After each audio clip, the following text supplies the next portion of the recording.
Everyone, welcome to my channel. আমার চ্যানেলে তোমাদের সকলকে জানাই অনেক অনেক স্বাগত। এত গরম পড়ে গেছে কয়েকদিন থেকে, এত পরিমাণে গরম, যার কারণে কেক কিন্তু খারাপ হওয়া বন্ধ হওয়ার নামই নিচ্ছে না।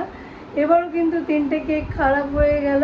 আর আমি বলে দিই যে আজকে টপিকটা হচ্ছে যে কেক যে খারাপ সেটা তো হবেই, হবে বলতে সেল না হলে তো হবেই, অবশ্যই হবে। বা কাস্টমার যদি ওটাকে চুজ না করে, তুমি একটা কেক বানালে আরও তার সাথে আরও 4-5টে কেক তো অবশ্যই বানাবে। এবার সেই কেকগুলো হয়তো চুজ করলো, পার্টিকুলারলি একটা কেককে কোনো কাস্টমারই মোটামুটি চুজ করছে না, তো সেই কেকটা কিন্তু পড়ে থাকতে থাকতে নষ্ট হয়ে যাবে। আমি এর আগেও বলেছি। তো যাই হোক, এইবার ইম্পর্টেন্ট যেটা হলো সেটা বলে দিচ্ছি যে কাউন্টারে কেক সাজানোর সময় একটা ইম্পর্টেন্ট জিনিসকে মাথায় রাখলে পরে, মানে আমি বলে দিব সেটা কি। তো সেইটা যদি মাথায় রেখে তোমরা কাউন্টারে কেকগুলোকে সাজিয়ে দাও, তবে কিন্তু কেকটা কম খারাপ হবে। তো চলো তোমাদেরকে দেখিয়ে দিচ্ছি কেন কেকটা তাড়াতাড়ি খারাপ হয় যদি তোমরা ওই ভুলটা করো, যেটা আমি স্টার্টিংয়ের দিকে করেছিলাম। তো দেখো, এইবার আমি কাউন্টারটা একটু অন করে নিলাম, জাস্ট আমি তোমাদেরকে দেখানোর জন্য, বোঝানোর জন্য। তো এই যে কাউন্টারের নিচে দেখতে পাচ্ছ, এখানে কিন্তু লাইট থাকে। এবার এই লাইটগুলোর জন্য যে উপরের জায়গাটা, নিচে লাইট আছে, ঠিক আছে, আর উপরের জায়গাটা কিন্তু কি হচ্ছে, হিট হয়ে যাচ্ছে। এটা স্টিল আছে নিচে, এটা হচ্ছে স্টিল আছে, এটা স্টিল আছে, আর এটা তার উপরে গ্লাস দেওয়া, সেটা টাচ হচ্ছে, যার কারণে যখন লাইটটা জ্বলছে অনেকক্ষণ দিকে, তো এই স্টিলটা কিন্তু গরম হয়ে যাচ্ছে। তো এই জায়গাগুলো কিন্তু, মিডল জায়গাগুলো কিন্তু গরম হয়ে যাচ্ছে, কারণ সব জায়গাতেই লাইট আছে। আর উপরে তো স্পেশালি মানে এদিক থেকেও হিট যাচ্ছে, নিচে থেকেও হিট যাচ্ছে, তো মানে এই জায়গাটা একটু কমই ঠান্ডা থাকে এইগুলোর তুলনায়।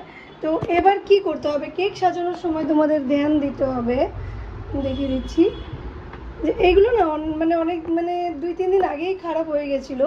তো আজ ভিডিও বানাবো, কাল ভিডিও বানাবো বলে রেখে দিতে দিতে না এই অবস্থা হয়ে গেছে। তো যাই হোক, তোমাদেরকে বোঝানো দিয়ে কথা, এই জায়গাটা থেকে, ঠিক আছে, আমি বুঝতে পারছি না কতটা দেখা যাচ্ছে, এই জায়গাটা থেকে দূরে রাখতে হবে, যতটা দূরে পারা যায়। মানে এখানে টাচ করিয়ে একদম, মানে যতটা দূরে, এটার থেকে যতটা দূরে সরিয়ে কেকগুলোকে সাজানো যায়।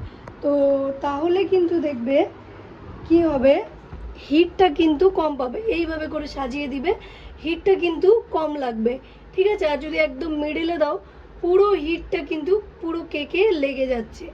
তো এখান থেকে সরিয়ে রাখলে কেকগুলো হিটটা কম পাবে, যার কারণে কেকটা একটু কম তাড়াতাড়ি, মানে একটু খারাপ হতে একটু সময় নেবে, অত বেশি ঝট করে খারাপ হবে না। তো এই একটা ইম্পর্টেন্ট টিপস কেকের কাউন্টার সাজানোর টাইমে তোমরা অবশ্যই মনে রাখবে।